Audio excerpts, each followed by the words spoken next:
আচ্ছা বলো। ক্ষুধার্ত হাঙ্গর। সমুদ্রের পানির নিচে মজার মজার অনেক কিছু আছে। এক কচ্ছপ ধীরে ধীরে সাঁতার কেটে বাসায় যাচ্ছে। কচ্ছপের পেছনে পেছনে কালো ইল মাছ সাঁতার কেটে চলল। ইল মাছের পেছনে পেছনে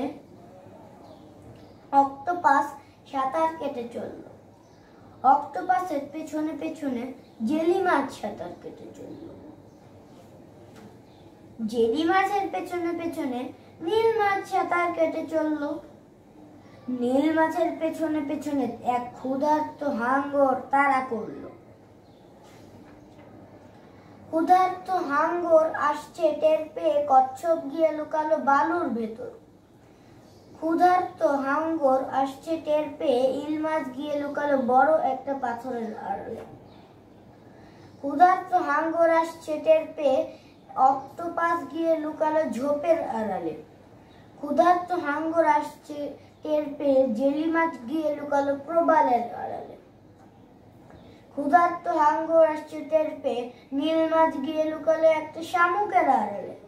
আর ক্ষুধার্ত হাঙ্গর গিয়ে ওত পেতে থাকলো এক ভাঙা ডুবে যাওয়া জাহাজের আড়ালে। ক্ষুধার্ত হাঙ্গরকে কোথাও না দেখে কচ্ছপ ইল মাছ আর অক্টোপাস বেরিয়ে এলো। ক্ষুধার্ত হাঙ্গরকে কোথাও না দেখে জেলি মাছ আর নীল মাছ বেরিয়ে এলো ক্ষুধার্ত হাঙ্গর ধরতে গেল সবাইকে। সবাই মিলে এবার উল্টো দিকে ছুটলো।